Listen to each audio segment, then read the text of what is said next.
Hello everyone, I'm Joey Finaro and I'm doing my social media app review on the Barstool Sports app. So the first thing I want to start off by saying is there's a little misinterpretation behind Barstool and what they stand for. A lot of people, when they hear Barstool, they kind of think of a bunch of guys running the show and just doing really dumb things, but that's not what Barstool is all about. So they actually had a lawsuit for them being a sexist company and not hiring enough females to get equivalent to what other companies have as their standards. But a lot of people don't know that the CEO of Barstool is a woman, Erica Nardini. So then I'm going to talk a little bit about Erica, and she describes Barstool as her dream job. On her Twitter profile, on her Instagram profile, it's the job of her dreams. She's had several other jobs as kind of big upstage companies, including at AOL and Yahoo. She actually has a net worth of $25 million, so she's doing pretty well for herself. And I know she is getting paid more money at Barstool than any of her other jobs, and that's from her LinkedIn profile that I looked at. So then a little history on Barstool after I kind of told you guys that that whole misinterpretation of them is false. So in 2003, the founder and president of Barstool started his own company and decided to name it Barstool Sports. It kind of just started him as himself. And then from there until 2016, he built it up, hiring just few employees at a time. At one point, they were at 11 employees, and that was really when they started going. And once they got to those first 11 employees, they really started doubling their numbers and tripling their numbers of how many people they were hiring. And at that point, at 2016, they were bought. Dave sold 51% to Mr. Chernin of the Chernin Group. So they are the main owners of Barstool with 51%. And when they were bought in 2016, they were valued at $100 million. And then just recently, it was a couple weeks ago, Dave sold 25 of his 49% to another company called Penn National Gambling. They own casinos around the whole world, and that valuation, when Dave sold that stock, their company Barstool was valued at $450 million.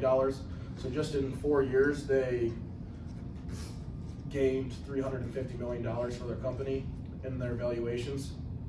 So they're doing pretty well for themselves, I would say. And then a little bit about the president and founder of Barstool, Dave Portnoy. He refers to himself as El Prez because he's the president of it. He's been arrested twice because of things that he believes in Barstool.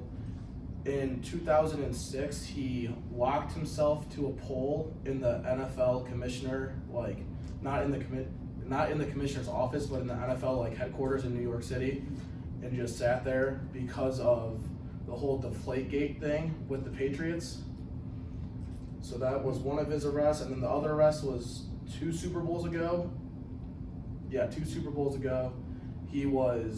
All of Barstool employees were banned from going to Media Day because they are known for asking absurd questions, and they all snuck in wearing fake disguises.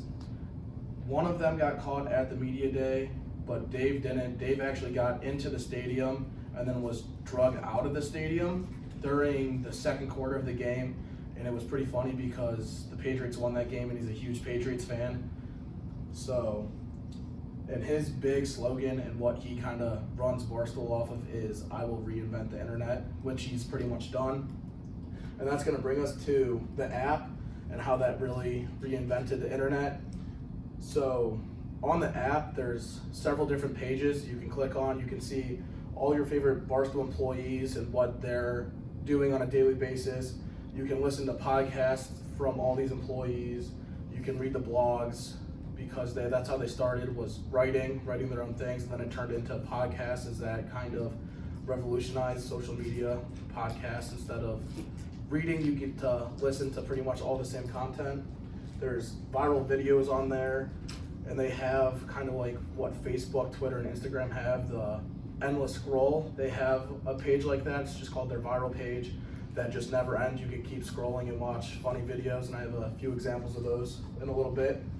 And my favorite part of the app is you can access their merchandise store just through the app, which I think is awesome. So you don't have to type in their own store on the internet. You can kind of just pull it up on the app. You don't need to open your internet and do your own search to see where that store is. So on the top left, that's just what their little logo looks like on the iPhone. These are all just screenshots off my phone. So as you can see, their main sponsor is New Amsterdam Vodka. So that right there brings me into one of the cons of the Barstool app. When you download it, you need to verify that you're over the age of 18, but you don't need to enter in your birthday or anything. All you really have to do is click yes. So kind of leads into maybe some bad examples for kids who are not age appropriate for some of the content that they see, but I believe everyone in this room is above 18, so I think it's okay to show these screenshots. So then right here is just one of right on their page, once that it leaves that they're presented by New Amsterdam Vodka, and it pops up on their All tab, which just shows everything that's going on.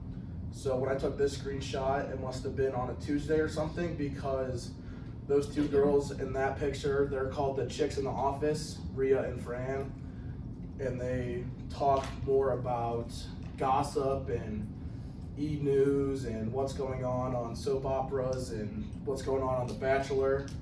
So, but they're also very funny and take everything into the type of Barstool way, which is a lot of satire in what they talk about. Like just recently on their podcast, they were dissing Justin Bieber's album, and Justin Bieber actually DM'd one of them in the middle of their show, and the one has a boyfriend, and he was like filming his other show while that happened. So like the both like kind of shows on their XM radio clashed over, and it was all just talking about Justin Bieber. So it's kind of just shows how big they are, that they're getting just DMs from Justin Bieber, who's a huge celebrity. And then next, you can see the picture profile, and then you can search whatever you want. They have trending topics, kind of just like Twitter has, what's trending, what's going on in the world. And you can just click on any blogger you want to listen to or read about, or any different show that you want to. So all the shows right here, all those shows are just their podcasts or their XM radio stations, and you can listen to a recap of any podcast, and you can, on the app, you can listen to a recap of the past 2 days of their XM radio stations. And then this brings me to their Barstool Gold, which is their premium subscription, and where they make, this is their second biggest revenue maker on their app, is people buying Barstool Gold. It's not too much money. I'm actually subscribed to Barstool Gold. It's $60 a month, so it's nothing crazy in my eyes, because one of the perks you get from it is you get $10 t-shirts, and most of their t-shirts usually sell for $28. So you get $18 off of certain t-shirts every different month. You get free shipping, you get exclusive interviews, and if you ever are in New York City, you get free entrance into their Barstool headquarters, and you can take a tour whenever you want to. So that was the main reason I bought Barstool Gold, because last summer I went to New York City and I wanted a tour of inside there and see what happens.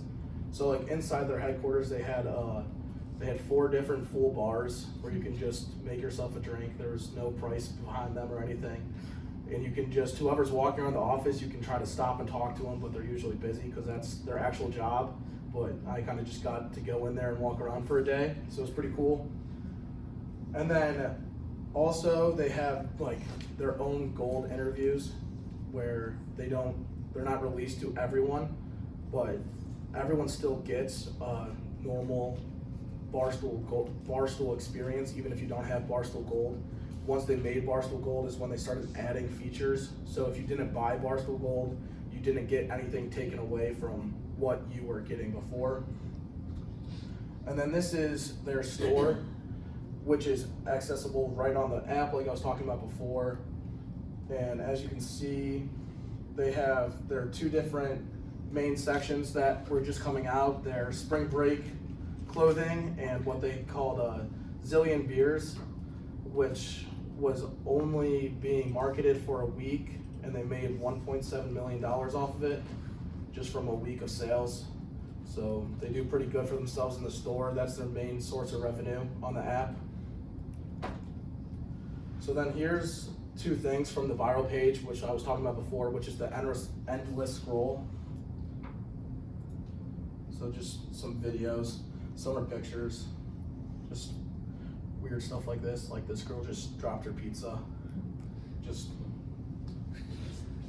And it's usually just videos that they put on their Twitter, because none of these videos are videos that Barstool employees are taking.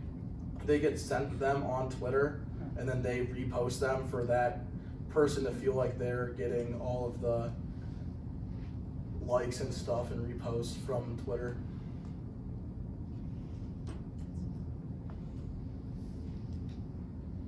So I don't know if you can read this one, but this one says, when her husband comes home, and the squirrel just jumps out the window really far.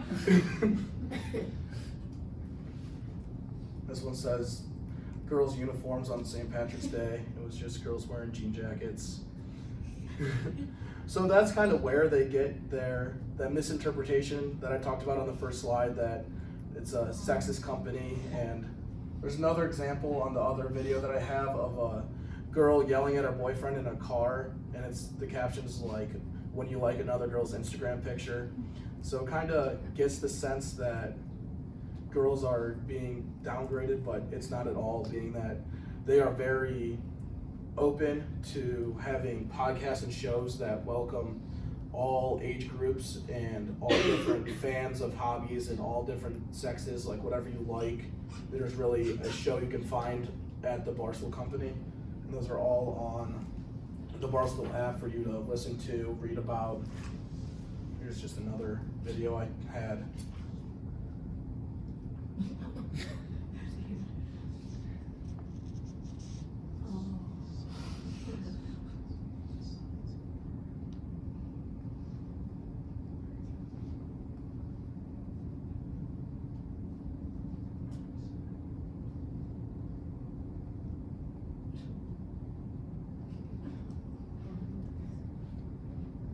This is the one I was talking about the girl just yelling at her boyfriend probably.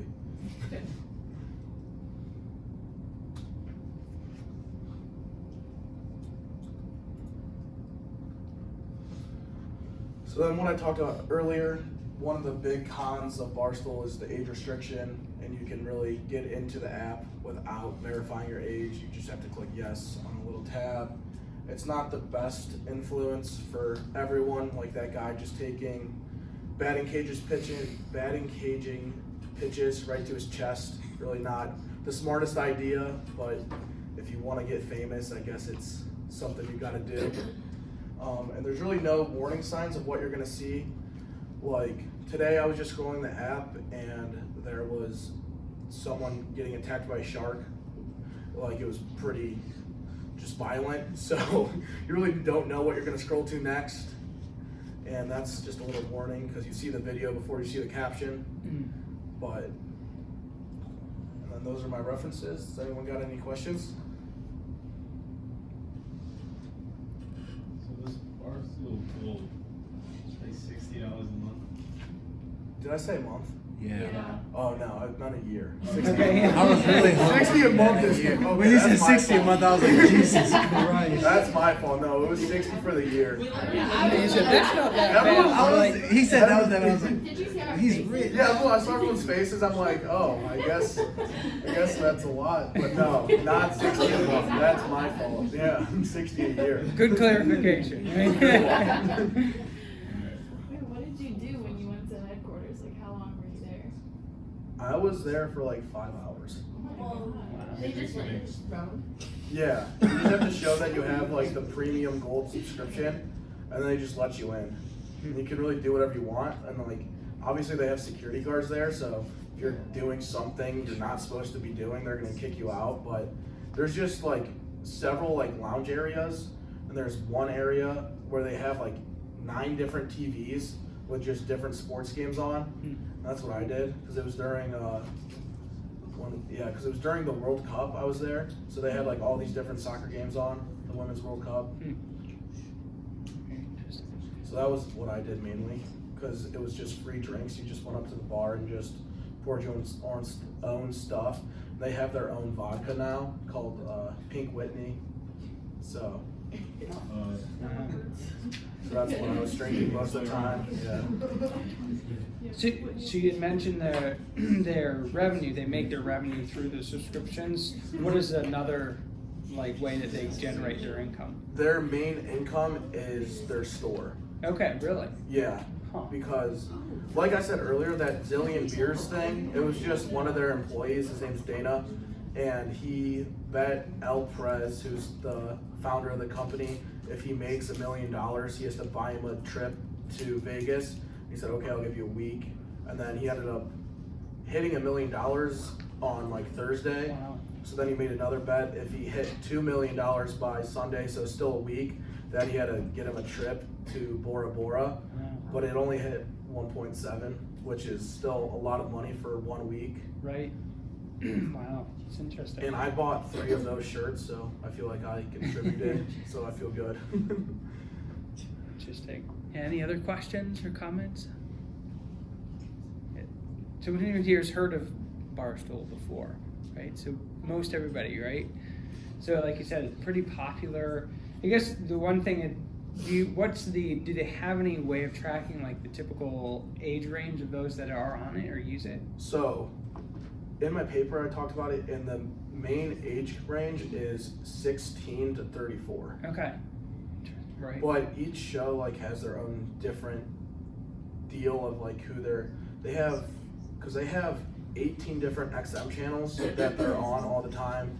Then they have, I don't even know how many podcasts they have, but like each thing is relative to like different people. Like there's one where it's 2 Army veterans, and so that kind of might be the higher age group of people who are maybe in the military or already out of the military. So that might be hitting your like 40 to 50 year olds who like talk about that, because they talk about how like sports get them to overcome like their PTSD in the military and stuff like that. It's called Zero Blog 30 is the one it's called. So they definitely hit all the age groups, but their main focus is the 16 to 34 year old people. Makes sense. Interesting. Very nice.